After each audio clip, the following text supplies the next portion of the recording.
On March 25, 2007, Europeans celebrated the 50th anniversary of the Treaty of Rome. 6 European nations signed that treaty in 1957, celebrating the EEC, the European Economic Community. In the last 50 years, this organisation has grown and multiplied economically. The European Union is headed for superpower status. How will this European power develop economically, militarily, and governmentally? What religion will guide its future? What does Bible prophecy reveal about Europe and the role of Rome in the near future? Stay tuned.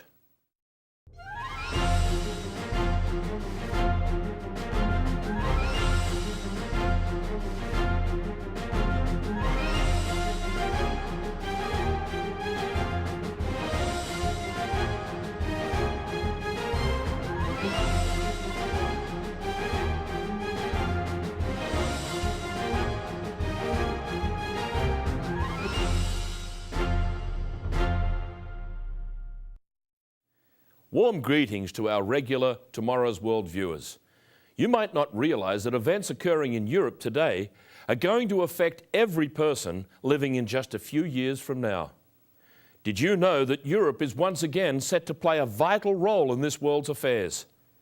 Though it is the smallest continent, it has had the greatest impact on the rest of the world.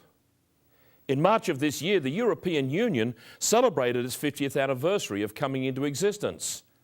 In 1957, the 6 founding countries of what is now the European Union signed the Treaty of Rome. They established the European Economic Community.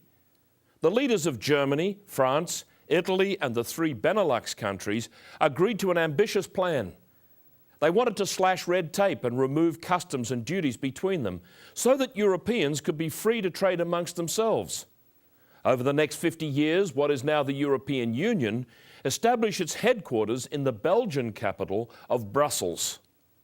Many members of the Union have a new currency, the euro. What most did not realize was that the seeds of a federal state, just like the United States of America, were being spawned where individual countries would hand over their sovereignty and their power to a supreme federal European government. So where is Europe headed? Will it be the next superpower? You know, it's time for us to understand that what is about to happen in Europe is going to impact on all of our lives in the very near future. In today's program, we're going to see how Bible prophecy accurately predicts the future for Europe and how it will dominate the whole world for a short time. Expect to see Europe replace America more and more in world affairs. Expect to see the rise of 2 great people in Europe. One will be a great religious leader, and the other a powerful civil and military personality. Together, they will bring Europe to be the major world power and so replace the United States of America. What you will hear in a few short years will be the term Holy Roman Empire. And when you do, you will remember tomorrow's world. You will recall how this program predicted the last revival of what? The great Roman Empire in Europe. Let us notice how an ancient prophecy is in its last stages of fulfillment, and you and I are a part of the end play. Here at Tomorrow's World, we often refer to a prophecy in the book of Daniel because it is the benchmark of end-time predictions. The book of Daniel describes the established Babylonian Empire and its transition to the Roman Empire. One of the 7 wonders of the ancient world was the Hanging Gardens of Babylon. This fabulous palace was built in such a way that it had its own microclimate formed by a complex irrigation system so that plants from many parts of the world flourished. The king who was responsible for this was Nebuchadnezzar. He was a wise and great king. His palace was situated on the river Euphrates in modern-day Iraq. Some of you may recall the story of the time that this great king had spent 7 years in a state of almost animal-like wandering in his garden, having lost some of his human faculties. When God restored his sanity, he acknowledged and praised God. The story is recounted in chapter 4 of the book of Daniel. At the end of time, I, Nebuchadnezzar, lifted my eyes to heaven, and my understanding returned to me. And I blessed the Most High and praised him and honoured him who lives forever. For his dominion is an everlasting dominion, and his kingdom is from generation to generation. All inhabitants of the earth are reputed as nothing. He does according to his will in the army of heaven and among the inhabitants of the earth. In an earlier chapter in Daniel, chapter 2, King Nebuchadnezzar had asked Daniel to both reveal and interpret his dream of a great statue or image. Let us start in verse 31. You, O king, were watching, and behold a great image. This image's head was of fine gold, its chest and arms of silver, its belly and thighs of bronze, and its legs of iron, its feet partly of iron and partly of clay. Daniel went on to identify the different parts of this image. He told the king, "You are the head of gold." Of course, the king loved to hear that. He then went on to say that inferior kingdoms would come after his. It is widely understood that the next kingdom of silver was that of the Medes and Persians, followed by the Greek Empire, established by Alexander the Great. The fourth kingdom of iron was to be the Roman Empire. And when it came to power, this empire was a powerful military machine that brought all of Europe under its control. Most people believe that this empire ended in 476 AD, but we now know that it had 6 successive revivals, with the last one about to appear. If we know what to look for, we will see it manifesting itself before our very eyes. I say again, expect to hear the term Holy Roman Empire again soon. As we come to see that Europe's rise to power is a fulfillment of the prophecies of a resurrected Holy Roman Empire, someone living in Boise, Idaho, or Wellington, New Zealand may ask, well, isn't that happening over there? How is that going to affect me? You may be surprised. The Bible is not just a collection of stories about the historic past. It tells us about our future. Daniel's prophecy of the feet of clay mixed with iron is being fulfilled today. Over the last 2,000 years, iron has been an identifying metal of this empire. Later in the program, we will see how it is figured in wars and industry. If you ask a wheat farmer in Australia, in Canada or America how the common agricultural policy of the European Union has affected him, he will tell you that subsidies in the European Union have kept wheat prices low for decades. Sugar farmers around the world received a welcome relief recently when the European Union lifted some of its tariffs on imported sugar and the price of sugar rose. That's right, Europe is already powerfully impacting world trade, and it's going to do so even more in the future. Manufacturers in Europe have to abide by stringent European Union rules and regulations. More and more companies outside Europe are being required to comply with these rules as well. Before long, European Union regulations and standards will become the benchmark for many companies in every country.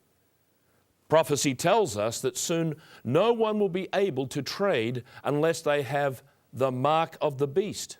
What? And what or who is that beast? And how will its mark affect those who accept it? Notice what the Bible says in Revelation chapter 13, verses 16 and 17. He that is the beast causes all, both small and great, rich and poor, free and slave, to receive a mark on their right hand or on their foreheads, and that no one may buy or sell except one who has the mark of the beast or the number of his name. Many have thought that this refers to a computer chip inserted under the skin, as can be done now. Others have suggested a tattoo or a branding.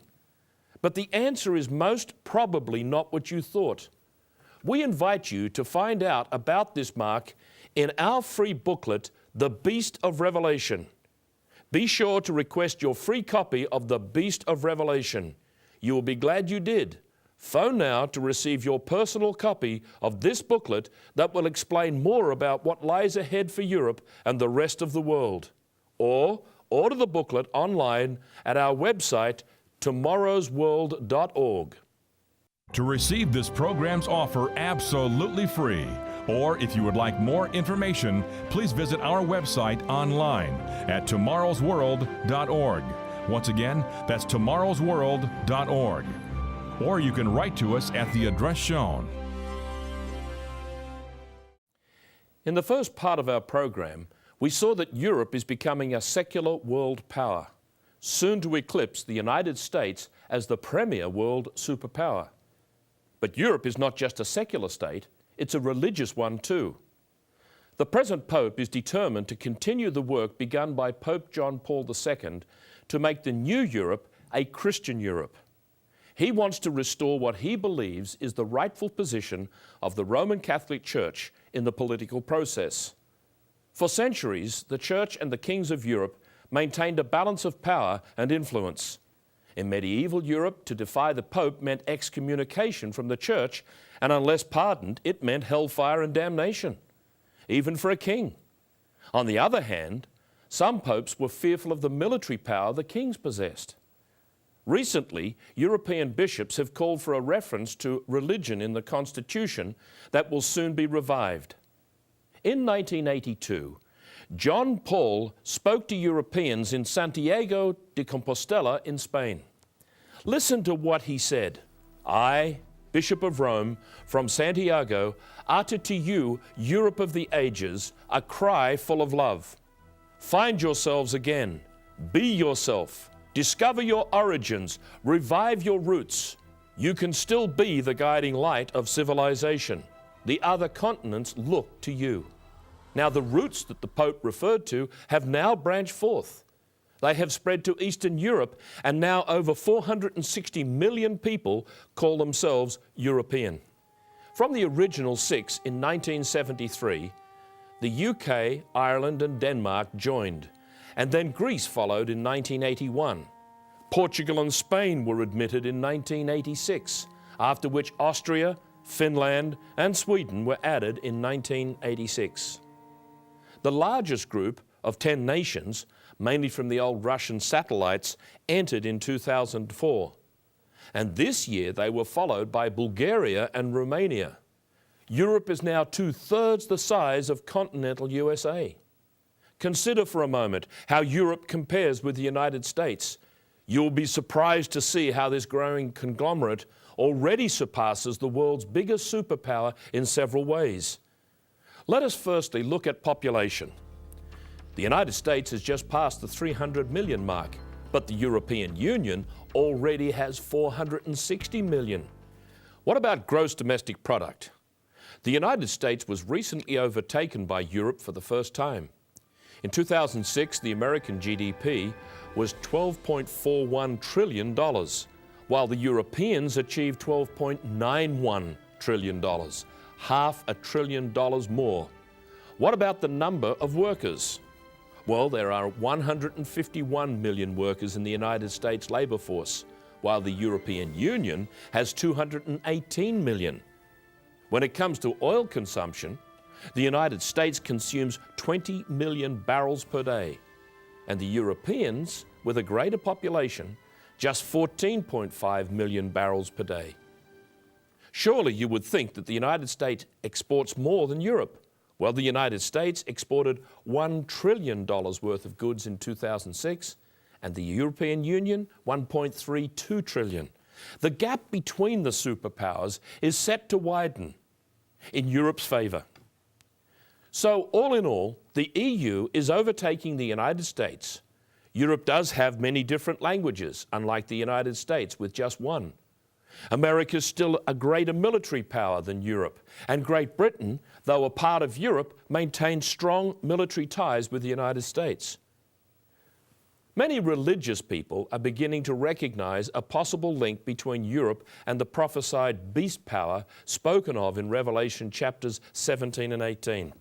Notice here in Revelation chapter 17, turn to Revelation chapter 17, and here in verse 3. And I saw a woman sitting on a scarlet beast, which was full of names of blasphemy, having 7 heads and 10 horns. The woman was arrayed in purple and scarlet, and adorned with gold and precious stones and pearls, having in her hand a golden cup full of abominations and the filthiness of her fornication. And on her forehead a name written, Mystery Babylon the Great, the mother of harlots and of the abominations of the earth. The name Europe is derived from the Greek goddess Europa. And according to Greek mythology, a Phoenician woman was seduced by the god Zeus in the form of a bull and was carried by him to Crete. Though this bull, also known as Taurus, was her lover, she really had power over him. All of Europe looks to this story for the origin of their continent. Europa is dear to many of them and their psyche. Notice this Greek 2 euro coin depicting Europa riding on Zeus's back. Who is the modern day Europa? Some people believe she may be identified by the modern spirit of religious revival that is taking place there. They can see that ancient Greece and Rome will be once again able to assert themselves as the cultural and religious leaders in the world. Let us return to Revelation chapter 17 and in verse 9. The 7 heads are 7 mountains, that is, governments or kingdoms upon which the woman sits. In the past, 6 of these kingdoms have come and gone, and the 7th, that is the last, is about to appear. Since all previous kings have arisen in Europe, we would expect the last to arise there also. In this scenario, the woman has power over the decisions of the civil rulers of Europe. She does not have an army or a police force. She does not make the laws and enforce them. That's the domain of the civil authorities, but she can and will influence and cause them to do what she wants. We do not yet know who the last king will be, but both the infrastructure and the laws have been established little by little over the last 50 years. It is as if an architect drew up the plans, the builders built the building, and the decorators furnished the inside. And all we're waiting for is the arrival of the man who will take up residence.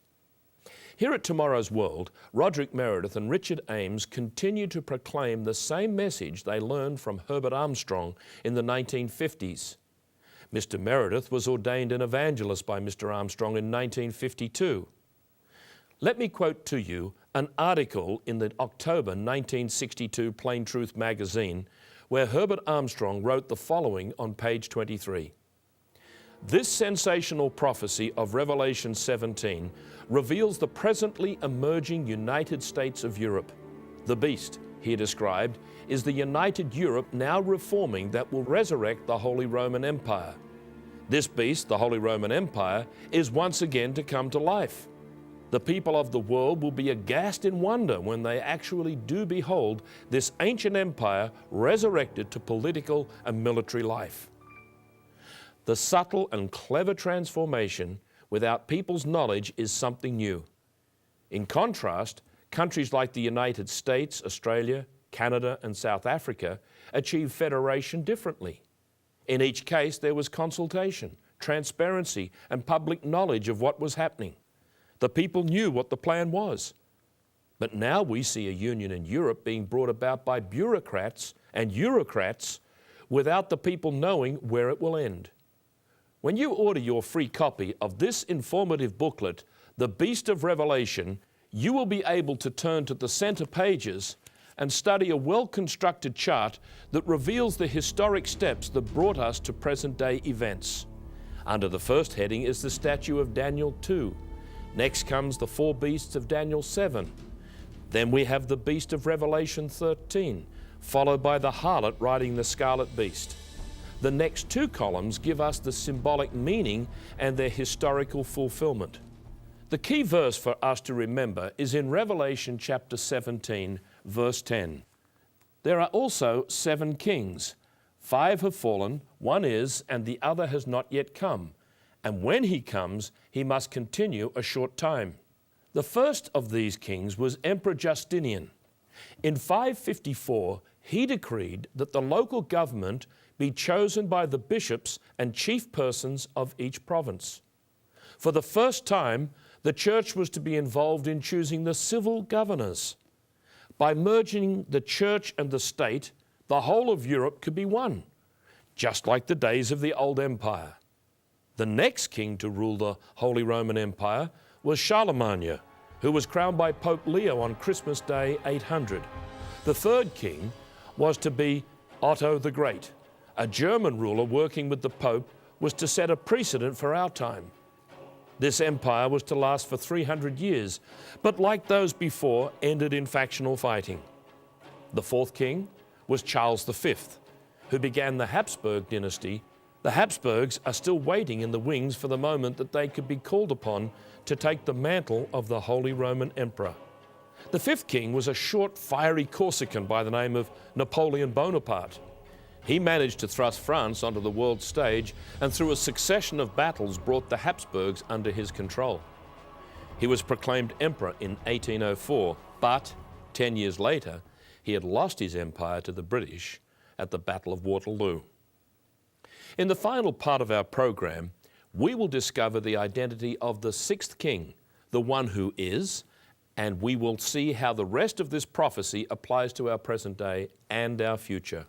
But first, I would like to offer you the booklet that explains this prophecy in more detail than we can cover on this program. We would like you to have this free booklet titled The Beast of Revelation, Myth, Metaphor, or Soon Coming Reality. This 48-page booklet explains the meaning of Daniel's prophecies. You will also read about the Beast of Revelation and its mysterious mark. What does the number 666 mean? When you read this book, you will find the answers to this question. All of this is free for the asking. Simply phone the number on the screen for your free copy of The Beast of Revelation, or go online to our website, tomorrowsworld.org. To receive this program's offer absolutely free, or if you would like more information, please visit our website online at tomorrowsworld.org. Once again, that's tomorrowsworld.org. Or you can write to us at the address shown. In the last part of our program, we discussed the first 5 kings revealed in Daniel's prophecy. Now, who was the sixth king? The one who is. The understanding of this verse was revealed in the 1930s to Mr. Armstrong at the time of Benito Mussolini's rule in Italy. Mussolini had recognized the Vatican as a sovereign state in 1929, and in turn the Church allowed him to declare himself emperor. He set about to conquer Ethiopia and recreate the Holy Roman Empire. A treaty between Mussolini and Hitler brought Germany into this orbit, and it all ended at the end of the Second World War. Do you realize that you are about to experience something that will be a shock to the world when it happens? Suddenly, another Holy Roman Empire will be proclaimed, and the crowning of another emperor will take place. When this happens, you will know that he will rule only a short time. And when he comes, he must continue a short time. Though this time will be short, it will be a long enough period for the world to experience one of the most fabulous times of prosperity ever. But then the Babylonian harlot who will ride the beast for only a short time will be destroyed by the power of God. Let me read to you what is written in Revelation chapter 18. Babylon the Great is fallen. For all the nations have drunk of the wine of the wrath of her fornication, and the merchants of the earth have become rich with the abundance of her luxury. The Bible describes how the rulers who gave their power to the woman turn on her and hate her. It says, and the 10 horns which you saw on the beast, these will hate the harlot and make her desolate and naked, eat her flesh and burn her with fire. The whole European political and religious system will fail and fall. As it collapses, hear what the merchants of the earth will cry out. And the merchants of the earth will weep and mourn over her, for no one buys their merchandise any more, of gold and silver, precious stones and pearls, of bronze, iron and marble. In verse 17, we